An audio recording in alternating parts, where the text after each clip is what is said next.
Hello student, स्वागत है आपका हमारे यूट्यूब चैनल नर्सिंग ब्रदर्स में, जहां आपको पढ़ाया जाता है बीएससी नर्सिंग फर्स्ट सेमेस्टर और जेएनएम नर्सिंग फर्स्ट ईयर के सभी सब्जेक्ट को एकदम फ्री ऑफ कॉस्ट। और मेरा नाम है करणवीर सिंह और आपका स्वागत है हमारे यूट्यूब चैनल पे। मैं आपको पढ़ाता हूँ एनाटॉमी और फिजियोलॉजी। बाकी के सब्जेक्ट के लिए भी टीचर हायर किए जाएंगे, लेकिन वो आपके सपोर्ट पे डिपेंड करता है। तो भाई साहब, हम पढ़ रहे थे एनाटॉमी में यूनिट 1, और आज हमारा पार्ट 5 है। इससे पहले पार्ट 4 हमने पढ़ लिया था, जिसमें हमने सेल पार्ट 1 की स्टार्ट कर दिया था। मतलब यूनिट 1 में हम सेल और टिश्यू के बारे में पढ़ते हैं, तो हमारा सेल स्टार्ट हो गया था, और आज हमारा सेल का पार्ट 2 है। तो वहाँ पे हमने थोड़ा बहुत सेल की बेसिक चीज़ें देखी थी कि भाई सेल का क्या होता है। The structure and function unit of life is called cell, ये हमने देखा। सेल की डिस्कवरी किसने की, सेल थ्योरीज किसने दी थी, साइंटिस्ट थे आपके। इसके बाद में हमने देखा कि आपके जो साइज देखा सेल का, ठीक है, सेल का शेप देखे, प्रोग्रेटिव यूकेरियोटिक सेल में क्या अंतर होता है वो आपको पूरा याद रखना। वो टेबल बहुत इंपॉर्टेंट है, वहाँ से बहुत सारे पीवाईक्यू बन चुके हैं। इसके बाद में हमने देखा कि आपके जो सेल है उसमें कितने तरह के आपके वो होते हैं, क्या कंपोनेंट अभी तक नहीं देखे। ऑर्गेनिल्स हम आज थोड़ा बहुत देखेंगे, लेकिन आने वाले लेक्चर में भी हम देखेंगे। लेकिन बेसिकली आप मैंने आपको एक चीज़ बताई थी, आपको अभी याद हो तो बता दो, अगर किसी को पता हो तो। द सेल डेथ प्रोग्राम को क्या बोला जाता है? तो बहुत सारे लोगों को, मुझे पता है अभी तक याद नहीं होगा, याद है एपोप्टोसिस बोला जाता है। उसके लिए कौन रिस्पॉन्सिबल होता है? बहुत इंपॉर्टेंट है, वापस बोल रहा हूँ, माइटोकॉन्ड्रिया होता है। ये पीवाईक्यू में पूछा गया क्वेश्चन है। अगर सेल डेथ सेल साइटोजेनेसिस के बराबर होता है तो सही है, सब कुछ बढ़िया है। लेकिन अगर इम्बेलेंस हो जाता है, उससे कुछ डिजीज हो जाती है, और डिजीज के नाम याद रखने और कुछ याद रखने की जरूरत नहीं है आपको, ठीक है। एनिमल प्लांट सेल में डिफरेंस हमने देख लिया था। तो बेसिकली वो सारी चीज़ें हमने देखी थी, और आज मैं आपको थोड़ी सी और नई चीज़ें बताने वाला हूँ उसके बारे में। तो ये देखो, ये वो थ्योरी है जो आपको अपने कॉम्पिटिटिव, मतलब उसमें कॉलेज के एग्जाम होंगे, उसमें आपको लिख के आनी है, ठीक है। तो मैं आपको लिख के आया, देखो, cell carry out multitude of function. ये तो सबको पता है कि सेल आपकी क्या करते हैं, मल्टीट्यूड, मतलब बहुत सारी जो फंक्शन है वो क्या करते हैं, आपके कैरी आउट करते हैं, ठीक है। तो ये आपको पता ही है। आगे बढ़ते हैं, आगे आपके पास क्या था, डेट हेल्प ईच सिस्टम, जो कि हर सिस्टम को, आपके बॉडी में अलग अलग सिस्टम है, तो आपके बॉडी के हर सिस्टम को क्या करता है, ये मदद करता है। सेल क्या करता है, आपकी बॉडी के जो ये मल्टीट्यूड फंक्शन क्या करते हैं, परफॉर्म करते हैं, जो कि आपकी बॉडी के हर सिस्टम को हेल्प करते हैं। Contribute to the homeostasis. अब ये टर्म बहुत इंपॉर्टेंट है ना। होमोस्टेटिस का मतलब क्या होता है, तो ऊपर लिख रखा है। होमो का मतलब होता है सेमनेस, और स्टेटिस का मतलब टू मेंटेन, मतलब आपकी बॉडी की सेमनेस मेंटेन रखना, आपकी बॉडी जैसी है उस वैसे उसको बनाए रखना, ठीक है, संतुलित रखना। कुल मिला के आपकी बॉडी को संतुलित रखना, तो उसके लिए सेल बहुत इंपॉर्टेंट है। अगर सेल नहीं होंगे आपकी बॉडी में सही मात्रा में, या सेल में कुछ मतलब कुछ डिफेक्ट आ जाएगा, तो आपकी बॉडी में होमोस्टेटिस मतलब सेमनेस नहीं बनी रहेगी, ना, समझ में आया ना, संतुलन नहीं रहेगा आपकी बॉडी में ऑफ द एंटायर बॉडी। आपकी बॉडी की होमोस्टेटिस के लिए सेल इंपॉर्टेंट है। At the same time all cells share key features, ठीक है, या की स्ट्रक्चर्स, ठीक है। तो जितने भी जो सेल है वो की स्ट्रक्चर को क्या करते हैं, शेयर करते हैं, और फंक्शन को भी क्या करते हैं, शेयर करते हैं। That support their intense activity, जो कि उनके इंटेंस एक्टिविटी को सपोर्ट करता है, ठीक है। आगे बढ़ते हैं, cell living structure and function unit enclose by membrane. All cells arrive from pre existing cells, ये मैं आपको पहले बता चुका था। किसने दिया था, विर्चोस ने दिया था, ये पूछा जाता है। अब वो प्रिंसिपल हमने पिछले पिछले लेक्चर में प्रिंसिपल मतलब सेल थ्योरी के बारे में पढ़ा था कि कौन कौन से सेल थ्योरी आपके पास आई थी, और सेल थ्योरीज के क्या क्या लिमिटेशन थे और एक्सेप्शन क्या थे। अब यहाँ पे हम देखेंगे कि वो जो सेल थ्योरी है उनके क्या प्रिंसिपल है, ठीक है बच्चा, समझ रहे हो ना तुम लोग? हाँ, सब समझ रहे हैं, समझे। देखो यहाँ पे 3 पॉइंट याद रखने हैं आपको। All living organism are composed on one unicellular और मल्टी सेलुलर, या फिर या ज़्यादा मल्टी सेलुलर, ठीक है। तो ये दे रखा है कि जितने भी ऑर्गेनिज्म है वो सेल से बने हुए होंगे। अब या तो कोई एक सेल से बना हुआ होगा, या कोई हो सकता है मल्टी सेलुलर। जैसे हम ह्यूमन बींग की बात करते हैं, तो ह्यूमन बींग क्या होता है, मल्टी सेलुलर होता है, ठीक है। वहीं एक अमीबा है, ठीक है, आपका प्रोटोजोआ, ठीक है, प्लाज्मोडियम, ये सब क्या है ना, पैरामेशिया आपका हुआ। तो ये सब सिंगल मल्टी सेलुलर नहीं है, सब क्या यूनिसेलुलर है, ये एक ही सेल से बने हुए हैं, ठीक है। सारे ऑर्गेनिज्म कुल मिला के सेल से बने हुए होंगे, प्लांट भी सेल से बने हुए होते हैं। A cell is the basic unit of the a cell is the basic unit of life of structure organisation of an organism. तो ये मैं आपको बता चुका हूँ, ये डेफिनेशन भी है। All cells arise from pre existing cells, और ये चीज़ आपको बता रखी है। कोई भी सेल स्पॉन्टेनियस नहीं बनेगा, ऐसा पता चला अचानक से सेल बन गया, नहीं। सेल जो होता है वो प्री एग्जिस्टिंग सेल से बनता है, ठीक है। Cell neither be create not be destroy वाली चीज़, डिस्ट्रॉय तो आप कर सकते हैं, ठीक है, लेकिन क्रिएट नहीं कर सकते, ठीक है। आप नहीं क्रिएट कर सकते, नेचुरली तरीके से खुद ही प्री एग्जिस्टिंग सेल्स से न्यू सेल्स बनते हैं, ठीक है भैया। हाँ भैया, समझ में आ गया। आगे बढ़ते हैं, आगे देखो। अब पार्ट ऑफ सेल की बात करते हैं कि अलग अलग पार्ट के कौन कौन से सेल है। तो आपके पास सबसे पहले मतलब सेल के कौन कौन से पार्ट, सबसे पहले आता है प्लाज्मा मेम्ब्रेन आपके पास आती है, ठीक है। हम आज हमारा जो मेन लेक्चर होने वाला है वो प्लाज्मा मेम्ब्रेन पे होने वाला है, साइटोप्लाज्म और न्यूक्लियस, ठीक है। और न्यूक्लियस है क्या, ऑर्गेनिल है, तो सेल ऑर्गेनिल में आता है, ठीक है। तो आज हमारा जो मेन टॉपिक है वो प्लाज्मा मेम्ब्रेन है, और ये आपको मैं बाद में बताऊंगा। पहले आपको क्या करना है, हमारे इस तरीके के नोट्स लिखने हैं, ठीक है। तो भैया लिखो, हेडिंग क्या है तुम्हारी आज की, हमारी हेडिंग क्या होने वाली है, जो मेन हेडिंग है हमारी वो है प्लाज्मा मेम्ब्रेन, पीएम मतलब प्लाज्मा मेम्ब्रेन में शॉर्ट में लिखता हूँ, ठीक है। तो ये क्या होता है प्लाज्मा मेम्ब्रेन क्या, अगर मैं पूछूं तो देखो यार, आउटर कवरिंग ऑफ सेल, ठीक है,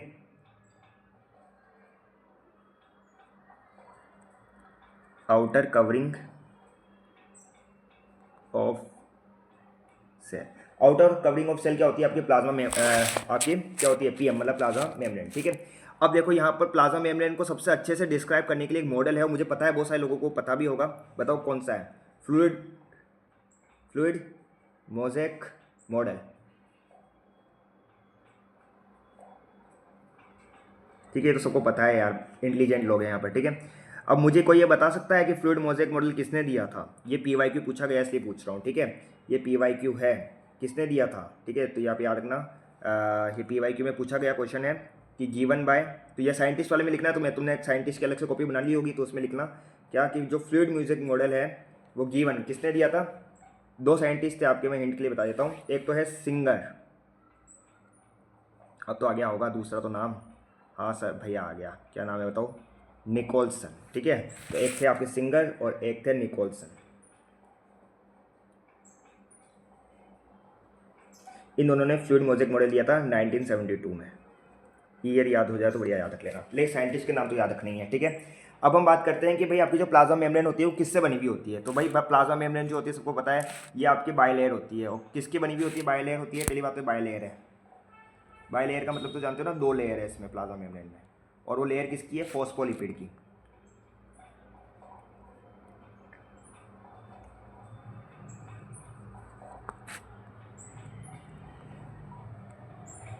फॉस्फोलिपिड। ठीक है, protein are embedded in phospholipid. तो यहाँ पे आपके जो फॉस्फोलिपिड की जो लेयर है ना, उसमें आपके प्रोटीन्स क्या होते हैं? इम्बेडेड मतलब धसे हुए होते हैं।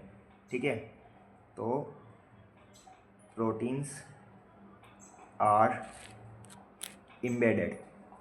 अगर आपको स्लो लग रहा है तो आप एक काम कर सकते हो, 2x की स्पीड में चला सकते हो, ताकि आपको मतलब धीरे नहीं लगे। ठीक है, समझ में आ रहा है ना? हाँ भैया, इतना तो हमें नॉलेज है, हम तो वैसे भी 2x की स्पीड में पढ़ते थे हैं जब हम नीट की तैयारी करते थे।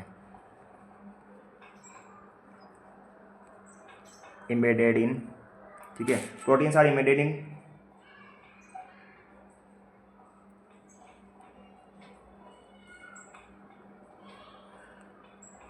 फॉस्फोलिपिड। ठीक है, प्रोटीन्स आर, अब देखो यहाँ पे बहुत इंपॉर्टेंट चीज़ मैं बता रहा हूँ कि यहाँ पे जो प्रोटीन्स है आपके, ये एक एक चीज़ लिखना। ये सारी चीज़ें आप किसमें लिख के आओगे पता है? ये सारी चीज़ें लिख के आओगे आपके जब क्वेश्चन आएगा वहाँ पे 2 नंबर या 3 नंबर का आपके यूनिवर्सिटी के एग्जाम में, तब आपको लिखना है प्रोटीन्स आर आइसबर्ग। इसमें जो प्रोटीन्स होते हैं वो आइसबर्ग्स होते हैं, फ्लोटिंग। फ्लोटिंग मतलब तैरना। ठीक है, फ्लोटिंग का मतलब तो जानते हो ना यार, तैरना। ठीक है, किसी के प्यार में तैरना, वैसे यहाँ पे तैरते हैं। इन द सी ऑफ, समुद्र, किसके समुद्र में? बताओ यहाँ पे समुद्र किसका होगा पता है आपको? यहाँ पे समुद्र होगा लिपिड्स का। ठीक है, तो यहाँ पे बोल रखा है कि मतलब जो लिपिड्स है वो समुद्र के समान है, उसमें प्रोटीन जो है वो आइसबर्ग। आइसबर्ग का मतलब जानते हो क्या बच्चा? हाँ भैया जानते हैं, क्या होता है आइसबर्ग? चलो कोई अब बताओ तो। बताते हैं, देखो हम आपको बताते हैं। ये देखो, ये डायग्राम देखो, इससे तुम्हें समझ में आ जाएगा। कहाँ गया वो डायग्राम? ये रहा। इस डायग्राम को अगर तुम देखोगे तो तुम्हें समझ में आ रहा होगा कि आइसबर्ग किसको बोलते हैं। ठीक है, तो यहाँ पे जो आइसबर्ग है ये कौन है? ये है तुम्हारे प्रोटीन। ठीक है, तो आइसबर्ग है तुम्हारे प्रोटीन,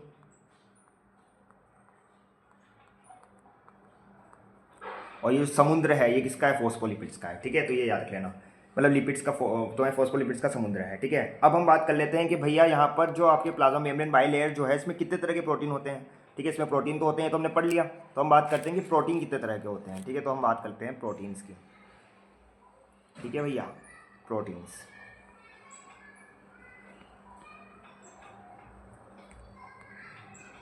प्रोटीन्स भैया दो तरह के होते हैं। सबसे पहले तो होता है इंट्रिकल प्रोटीन, नाम से पता चल रहा है कि ये जो प्रोटीन होंगे ये अंदर की साइड होंगे। ठीक है, प्लाज्मा मेम्ब्रेन के अंदर की साइड होंगे, अभी डायग्राम में भी बताऊंगा। ठीक है, और दूसरे कौन से आते हैं? एक्सट्रेंसिक।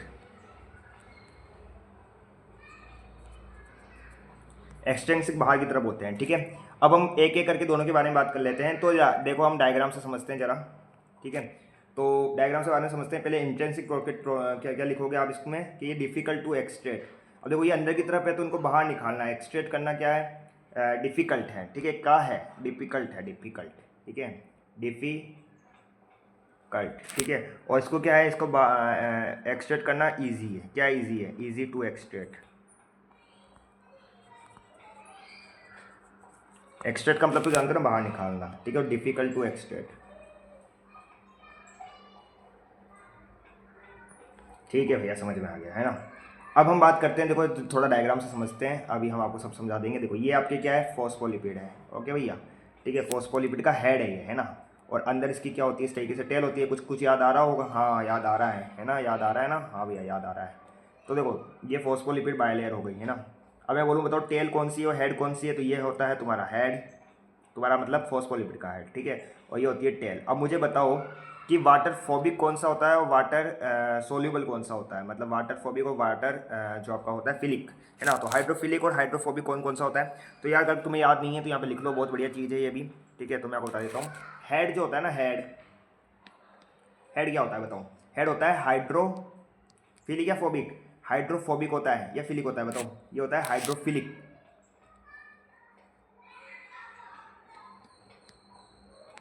हाइड्रोफिलिक का मतलब जानते हो, वाटर सोल्यूबल।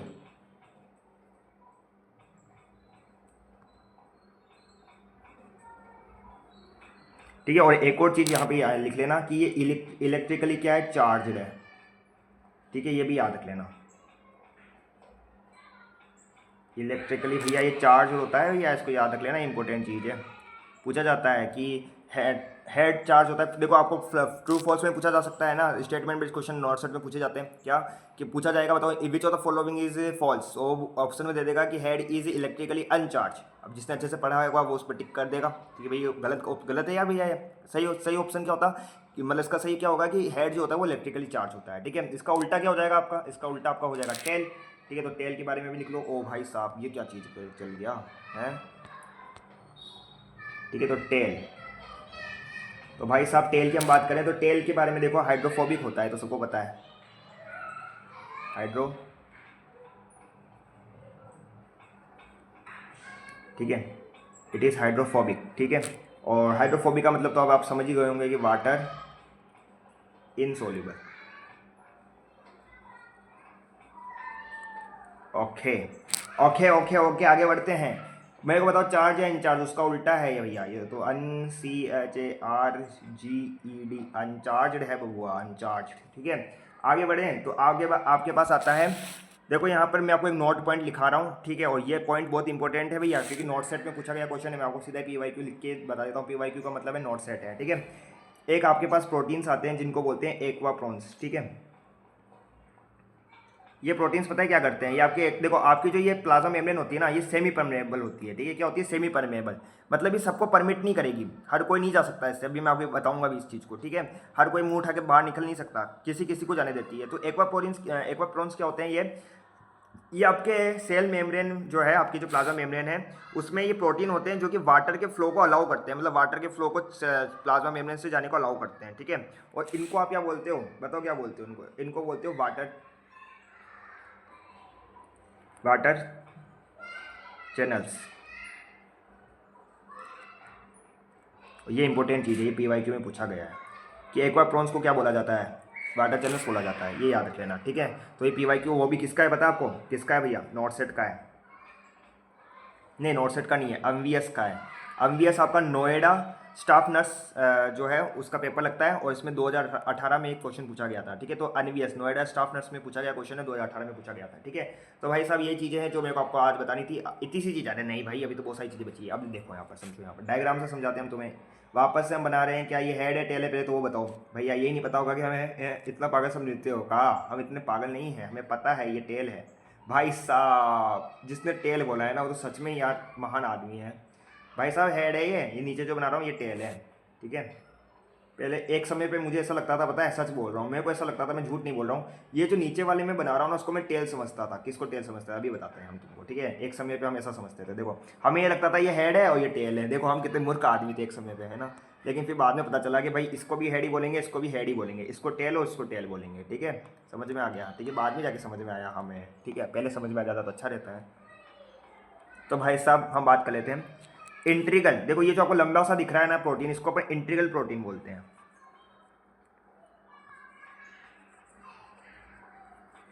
इंट्रीगल प्रोटीन, ठीक है। इसको एक और नाम भी बोलते हैं, वो भी आप लिख लेना यार, मैं आपको बोलना चाहूँगा। मैं लिखूँ क्या, हाँ लिख दो भैया यार, ऐसे क्या करते हो हमारे लिए, तब नहीं लिख सकते, लिख देते हैं। चलो यहाँ पे इंट्रीगल प्रोटीन का दूसरा नाम हम लिख रहे हैं ट्रांसमेम्ब्रेन, ट्रांसमेम्ब्रेन,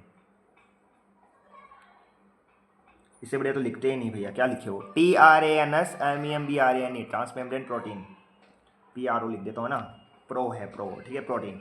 अब इसको क्या बोलेंगे फिर बताओ, यहाँ पे एक और मैं प्रोटीन बना रहा हूँ, यहाँ पे बना देते हैं, कहाँ पे बनाए, चलो यहाँ पे बना देते हैं यार, ठीक है। ये जो आपका प्रोटीन होता है ना, इसके पास पास वाला, इसको क्या बोलेंगे। अब आप में से बहुत सारे लोग बोलेंगे भैया ये एक्सट्रिंसिक प्रोटीन है, नहीं, इसको हम पेरीफेरल प्रोटीन बोलते हैं, ठीक है। क्या बोलते हैं, पी, अरे यार पेन काहे नहीं चलता है, पेरीफेरल, ठीक है यार, मैं स्पेलिंग बता दे रहा हूँ, लिख लो PERIFERIAL, इसको लिखो PERIFERIL, पेरीफेरियल प्रोटीन, ठीक है, समझ में आ गया। अब देखो यहाँ पर एक और प्रोटीन होता है यहाँ पर, ठीक है, इस तरीके से, तो इसको अपन क्या बोलते हैं, इसको अपन एक्सट्रिंसिक प्रोटीन बोलते हैं, ठीक है। इसको मैं लिख देता हूँ यार, यहाँ पे जगह पे है, तो इसको लिखो EXTRI,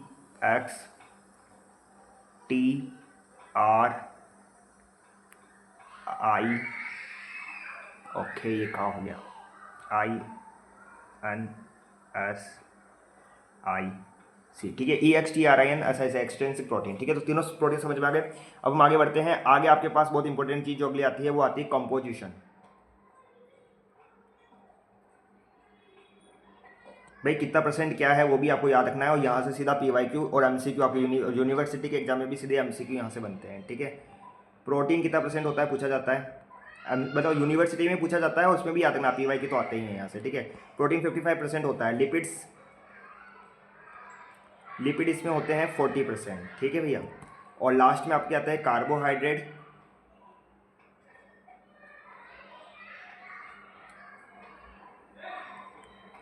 कार्बोहाइड्रेट भी याद लेना यार, 5% आपको कार्बोहाइड्रेट यहाँ पे मिलते हैं। तो बताओ प्रोटीन कितने हैं 55%, लिपिड कितने हैं 40%, और कार्बोहाइड्रेट कितने हैं 5%। प्रोटीन 55, लिपिड बताओ 40%, और कार्बोहाइड्रेट आपके 5%, ठीक है। अब मैं आपको लिपिड्स का भी कंपोजिशन बता देता हूँ, क्योंकि लिपिड्स भी अलग अलग तरीके के हैं। तो लिपिड्स में सबसे ज़्यादा कौन सा लिपिड प्रेजेंट होता है, ये PYQ पूछा गया है, तो ये याद लेना, फॉस्फोलिपिड सबसे ज़्यादा पूछा जाता है, ठीक है। पूछा गया है कि जो प्लाज्मा मेम्ब्रेन है उसमें बहुत सारे लिपिड, मतलब अलग अलग लिपिड पाए जाते हैं, तो उसमें सबसे ज़्यादा कौन सा लिपिड पाया जाता है, तो फॉस्फोलिपिड सबसे ज़्यादा फॉस्फोलिपिड होता है। और कितना परसेंट होता है, परसेंटेज भी याद लेना, 75%, ठीक है, नहीं 75%। कोलेस्ट्रॉल कितना होता है,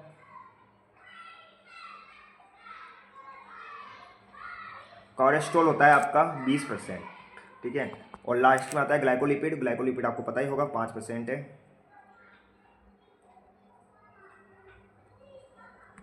कितना है 5%, ठीक है, हो गया। अब देखो यहाँ पर एक चीज़ है, और ये चीज़ भी मैं आपको बता देता हूँ, इंपॉर्टेंट है। एक साइंटिस्ट और आ रहे हैं आपके पास।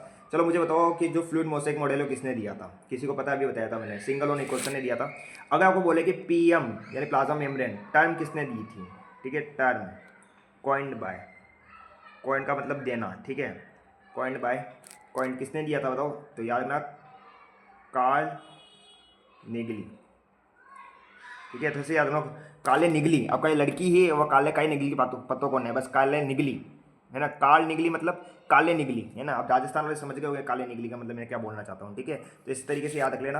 अब आगे क्या आता है, तो यहाँ पे आपका यार प्लाज्मा मेम्ब्रेन जो है वो मैंने पढ़ा दिया है, लेकिन इतनी जल्दी नहीं भैया, अभी तो बहुत सारी चीज़ें हम देखेंगे, ठीक है। तो ये तो मेरे शॉर्ट नोट्स है जो मैंने आपको लिखा है कॉम्पिटिशन एग्जाम के लिए। और अब जो मेन चीज़ आती है हमारी, अब हम पढ़ेंगे यहाँ से, ठीक है। तो यहाँ पे जो मैं बोलता जा रहा हूँ उसको देखते जाना। देखो plasma membrane from the cell flexible outer surface, ये सेल फ्लेक्सिबल आउटर सरफेस बनाता है, सेपरेटिंग द सेल, जो कि सेल को सेपरेट करता है, इंटरनल एनवायरनमेंट अंदर के एनवायरनमेंट को, और एवरीथिंग को inside the cell, everything inside the cell from the external environment. मतलब आपका प्लाज्मा मेम्ब्रेन तो क्या करेगा, जैसे ये कोई सेल है, ठीक है भैया, हाँ भैया सोइल है, तो इसकी प्लाज्मा मेम्ब्रेन है, तो ये क्या करेगा पता है, ये ना एक्सटर्नल एनवायरनमेंट जो है, ठीक है, उसको इंटरनल एनवायरनमेंट से क्या करेगा, सेपरेट करेगा, कर रहा है ना सेपरेट, हाँ, तो ये इसका काम होता है, ठीक है। तो बाहर की जो चीज़ है उसको अंदर की चीज़ों से क्या करता है, अलग अलग करता है। अब ये देखो यहाँ पे दे रखा है सेलेक्टिव बैरियर, भाई साहब ये सेलेक्टिव बैरियर होता है, that regulate the flow of material, जो ये क्या करता है, ये रेगुलेट करता है किसको, फंक्शन पूछते तो याद रखना कि it regulate the flow of material into and out of cell, मतलब सेल के अंदर को भी रेगुलेट करेगा, बाहर जाने से भी रोकेगा। This selectivity help establish maintain the appropriate environment for normal cell activity. The plasma membrane also play key role in communication among cell and between cell and their external environment, ठीक है। तो सही चीज़ें हैं, तो आपको याद रख लेनी है। आगे बढ़ते हैं। तो आगे बढ़ने से पहले देखो यहाँ पे स्ट्रक्चर ऑफ प्लाज्मा मेम्ब्रेन आपको पूछा गया, मैं आपको बता चुका हूँ वैसे तो structure structure of plasma membrane is best describe by the structure, कौन सा स्ट्रक्चर है? फ्लूइड मोसेक मॉडल, और ये किसने दिया था? सेंगल और निकोलसन ने।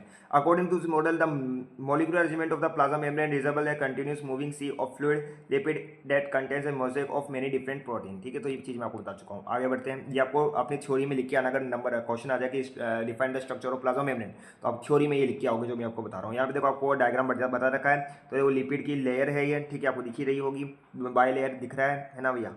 इसके बाद में और क्या दिख रहा है आपको बताओ? यहाँ पे आपको साइटोसोल दिख रहा है, जो कि हम आगे बढ़ेंगे। यहाँ पे आपको तीन तरह के देखो इंटीग्रल प्रोटीन देखने को मिल रहे हैं, जिनको मतलब ट्रांस मेम्ब्रेन प्रोटीन बोलते हैं, अलग अलग तरीके के। यहाँ पे देखो आपको पोर दिख रहा है, यहाँ से पानी बाहर आता जाता है, ठीक है, तो ये समझ में आ गया होगा आप लोगों को।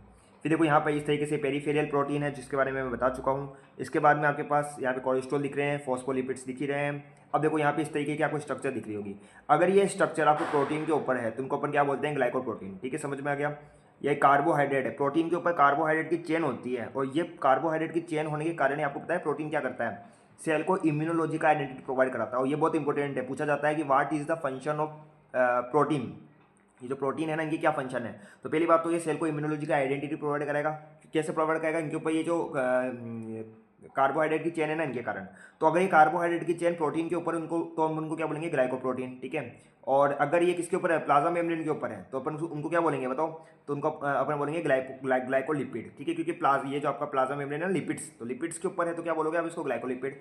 और अगर ये प्रोटीन के ऊपर है तो क्या लिखोगे? ग्लाइकोप्रोटीन। तो ग्लाइकोप्रोटीन और ग्लाइकोलिपिड समझ में आ गया? हाँ भैया समझ में आया। एक्सट्रूसिन फ्लूइड बाहर की तरफ है, इंटरेस्टिंग फ्लूइड अंदर की तरफ है। इसके बारे में हम फिजियोलॉजी में और डिटेल में पढ़ते हैं।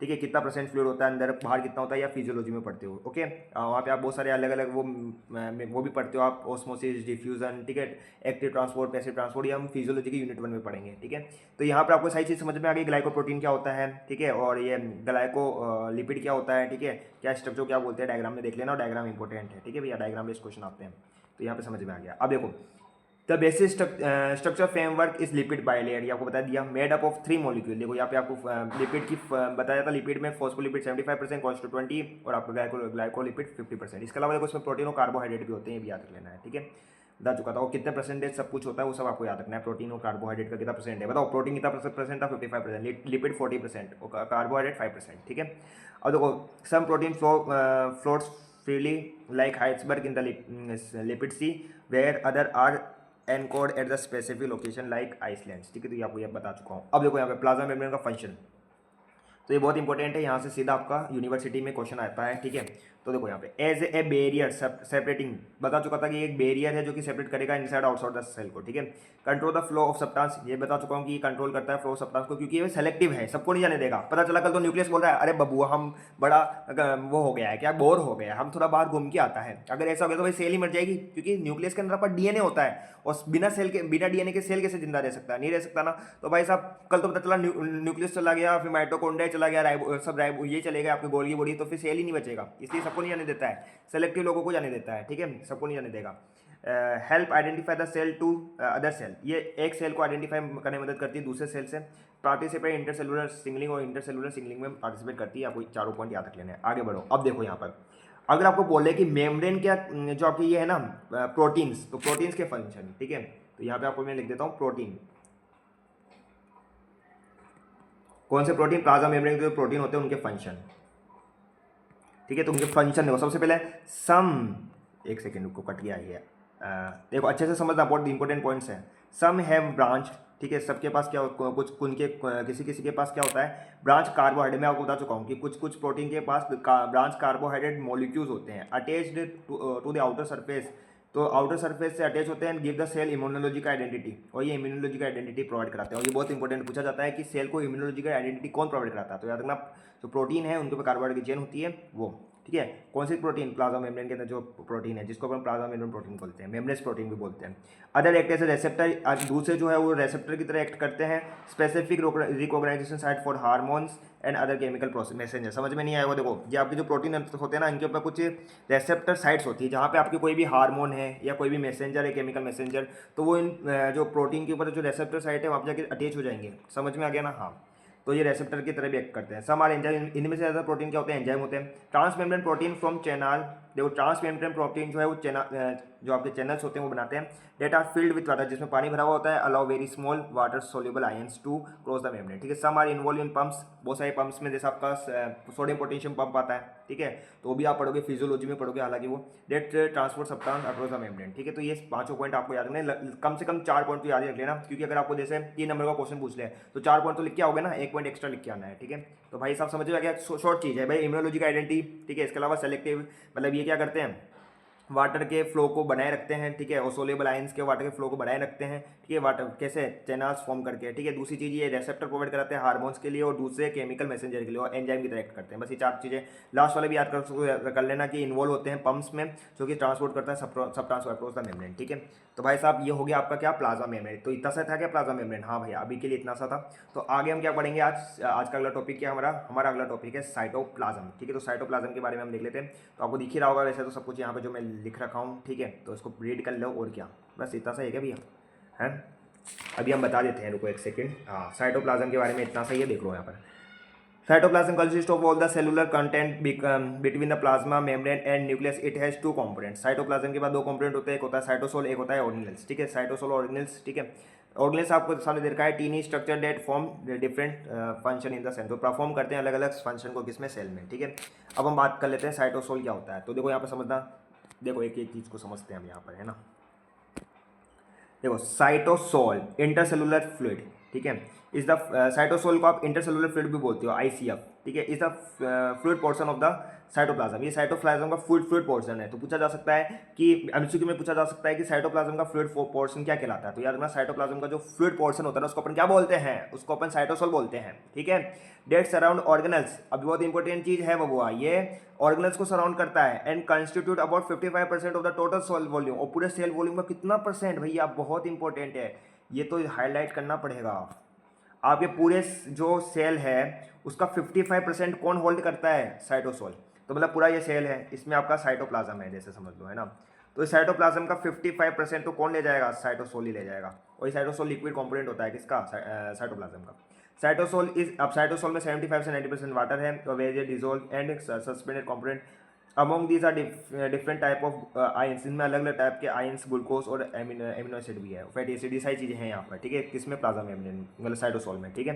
तो 55% बनाता है यार। Cytosol is the site of many chemical reaction, बहुत इंपॉर्टेंट चीज़ है कि जो साइटोसोल है वो साइट है बहुत सारी केमिकल रिएक्शन की, रिक्वायर्ड फॉर सेल एक्सिस्टेंस, जो कि सेल के एक्सिस्टेंस के लिए जरूरी है। जैसे आपके पास ग्लाइकोलाइसिस हो गया। देखो लाइसिस का मतलब मैंने आपको बताया था ब्रेकडाउन। तो जब आप ग्लूकोज का ब्रेकडाउन करते हो तो उसको क्या बोलते हैं, ग्लाइकोलाइसिस। ये टर्मिनोलॉजी, मेडिकल टर्मिनोलॉजी, लाइसिस का मतलब मैं आपको बता चुका हूँ। तो ग्लाइकोलाइसिस मतलब ग्लूकोज का ब्रेकडाउन कहाँ पर होगा, बताओ, साइटोसोल में होगा। तो साइटोसोल जो है वो बहुत सारे केमिकल रिएक्शन के लिए जो है साइट प्रोवाइड कराता है, क्योंकि और वही केमिकल रिएक्शन जो है ना आपके सेल के लिए जरूरी है, तो उनके लिए कौन साइट प्रोवाइड कराता है, साइटोसोल प्रोवाइड कराता है। समझ में आ गया भैया, आगे बढ़ते हैं। अब आपके पास आते हैं साइटोस्केलेटन। हाँ, अब ये का बला है, इनके बारे में भी अभी हम समझ लेते हैं कि भाई आखिर है क्या साइटोस्केलेटन। तो भाई साइटोस्केलेटन कुछ नहीं होता है, the cytoskeleton is a network. भैया साइटोस्केलेटन क्या होता है पता है, ये नेटवर्क है, in is a network of protein filament का नेटवर्क होता है, that extend throughout the cell, जो कि पूरे सेल में फैला हुआ होता है, ठीक है। 3 type of filament contribute to the cytoskeleton, ठीक है, in order of increasing diameter structure. इनको आपको इंक्रीजिंग डायमीटर के अनुसार ही, मतलब ये इंक्रीजिंग डायमीटर के अनुसार याद रखना है। सबसे पहले माइक्रोफिलामेंट, ठीक है, नाम माइक्रो है लेकिन है सबसे बड़ा इसका डायमीटर है, हाँ। फिर आता है आपको कौन सा, इंटरमीडिएट फिलामेंट और माइक्रोट्यूब्यूल्स, ठीक है। तो भाई साहब ये आपको याद रख लेना है। डिक्रीजिंग के हिसाब से दे रखा है, सॉरी इंक्रीजिंग, मैंने आपको इंक्रीजिंग को ऑर्डर में बता रखा है, मतलब सबसे कम किसका होगा, माइक्रोफिलामेंट का। फिर किसका है, फिर डायमीटर है आपका इंटरमीडिएट फिलामेंट का, सबसे ज़्यादा डायमीटर होता है माइक्रोट्यूब्यूल्स का। तो उनको इसी ऑर्डर में याद रख लेना, इंक्रीजिंग डायमीटर के हिसाब से उसको जमा रखा है। सबसे छोटा माइक्रोफिलामेंट, फिर इंटरमीडिएट फिलामेंट और फिर आपके कौन से होते हैं, माइक्रोट्यूब्यूल्स, ठीक है। तो भाई साहब ये है और हमें पढ़ना था, आगे बढ़ते हैं। इतना सा पढ़ना था क्या भाई, यार इतना सा नहीं पढ़ना था बे, बहुत सारी चीज़ें पढ़नी है अभी। तो देखो अब हम बात करते हैं सबसे पहला जो हमारा साइटोस्केलेटन आता है। तो भैया सोना नहीं है, इधर देखना है तुम लोगों को, ठीक है।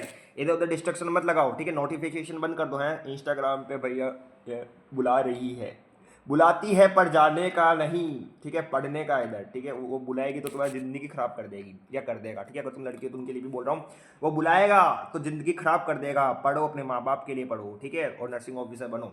तो देखो माइक्रोफिलामेंट, ठीक है भाई साहब, इधर देख लो आप लोग, ठीक है। माइक्रोफिलामेंट, थिनेस्ट फिलामेंट, बहुत इंपॉर्टेंट चीज। माइक्रोफिलामेंट आपका सबसे क्या होता है, सबसे ज्यादा थिनेस्ट मतलब पतला होता है, पतला, ठीक है। सबसे ज़्यादा पतला कौन सा होता है? माइक्रोफिलामेंट।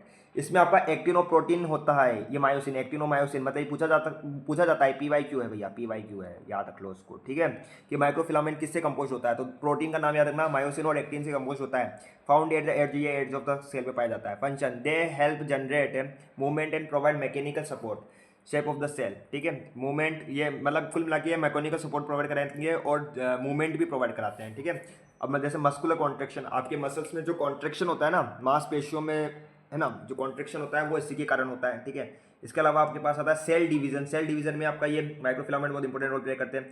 सेल लोकेशन, सेल कि लोकोमोशन में, ठीक है। सेल का लोकोमोशन जैसे आप देखोगे तो माइग्रेशन ऑफ एम्ब्रियोनिक सेल, जब एम्ब्रियोनिक सेल जानते हो ना आप, तो वो माइग्रेट करता है तो उसकी वजह से कर पाता है, ठीक है।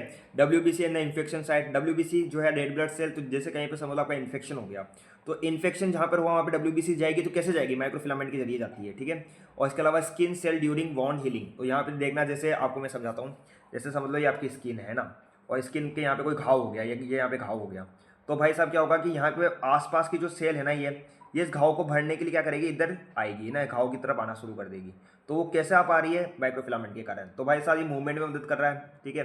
माइग्रेशन ऑफ एम्ब्रियोनिक सेल हो गया आपका, ठीक है, WBC के मूवमेंट में, और आपके स्किन सेल के मूवमेंट में, जब कोई भी इंजरी हो जाती है उसको दौरान, और मसल कॉन्ट्रक्शन में, ठीक है, और सेल डिवीजन में भी इसका हाथ होता है। तो ये सारी चीज़ें आगे देखो। Microfilament also provide mechanical support for extension cell, जो माइक्रोविला है, ठीक है। तो ये मैकेनिकल सपोर्ट प्रोवाइड करता है किसके लिए? माइक्रोविला के लिए। माइक्रोविला आप जानते होंगे कि ये सेल एक्सटेंशन होता है, जैसे आपके सेल या फ्लैजिला होते हैं वैसे होता है। इसके बारे में हम आगे और डिटेल में देखेंगे, टेंशन नहीं लेनी है भाई साहब। ये कहाँ आ गया है? ये क्या है? अच्छा, ये कुछ गलत चीज़ आ गई यहाँ पर, तो इसको हम कैसे हटाएं हैं भाई साहब? ये कैसे हटेगा? है एडिटर भाई साहब ने कोई गलती कर दी का? एडिटर तो हम ही हैं, है तो हमने कोई गलती कर दी भाई साहब। ये क्या है? तो यहाँ पे यार माइक्रोफिलामेंट के बाद में इंटरमीडिएट फिलामेंट लिख रखा है, ठीक है। जो ऊपर हेडिंग है वो आपको बता देता हूँ, यहाँ पे हमने थोड़ी गलती कर दी है, तो यहाँ पे लिख देना इंटरमीडिएट, स्पेलिंग लिख लेना यार भाई साहब। लिखे क्या? हाँ भैया लिख दो।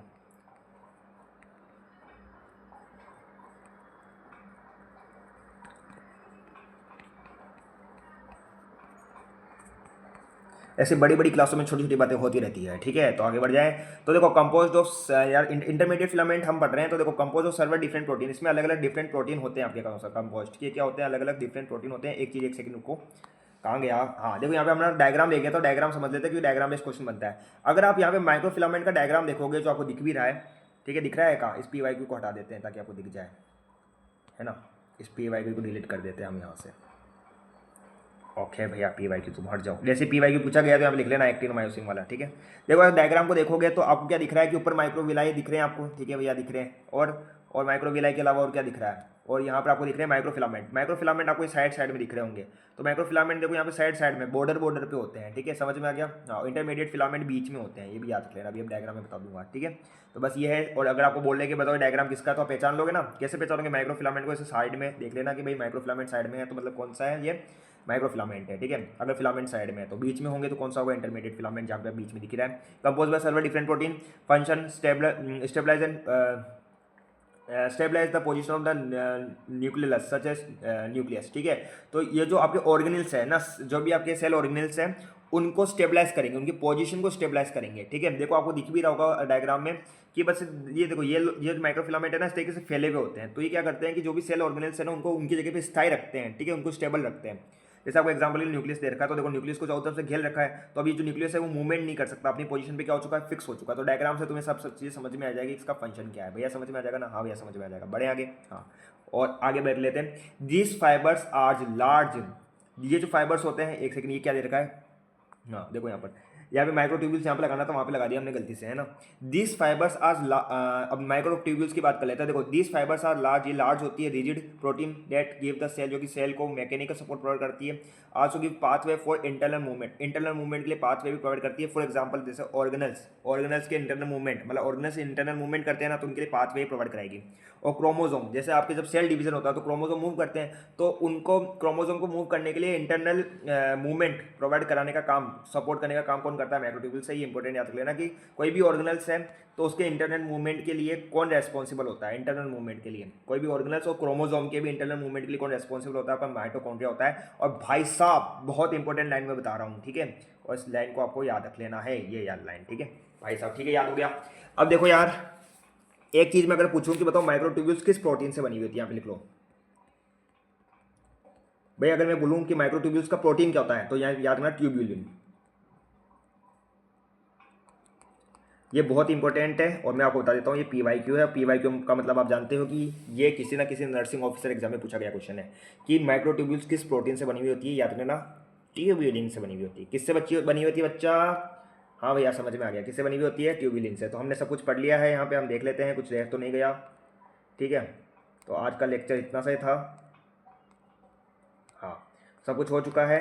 अगले लेक्चर में हम क्या करेंगे, अगले लेक्चर में हम देखेंगे क्या कुछ और चीज़ें, नई चीज़ें। तो आज के लिए इतना ही। Thank you very much. जाने से पहले एक और चीज़ सुनते जाओ यार, यूट्यूब का कोई भरोसा नहीं है, कभी भी चैनल डिलीट हो जाता है। तो हमने फेसबुक पे भी ये सारी जो वीडियोस है वो प्लेलिस्ट के फॉर्म में अपलोड कर दिए हैं। तो अगर भविष्य में ऐसा कुछ हो जाता है तो आपकी पढ़ाई पे इसका इफेक्ट नहीं पड़े, इसलिए आप चाहो तो वहाँ पे भी आके देख सकते हो। फेसबुक का लिंक डिस्क्रिप्शन में है। और हाँ, ये जो PDF है इस पार्ट की, वो आपको डिस्क्रिप्शन में टेलीग्राम का चैनल है, वहाँ पे आपको सारी PDF मिल जाएगी, उसकी टेंशन नहीं लेनी है। तो यार ये जो वीडियो है ये बस एजुकेशन पर्पज़ के लिए बनाया गया है, ठीक है। और हमारा उद्देश्य कोई भी कॉपीराइट उल्लंघन करना नहीं है, और जिसके राइट्स है उन्हीं के पास है। तो बस यही था जो मुझे बोलना था। Bye bye.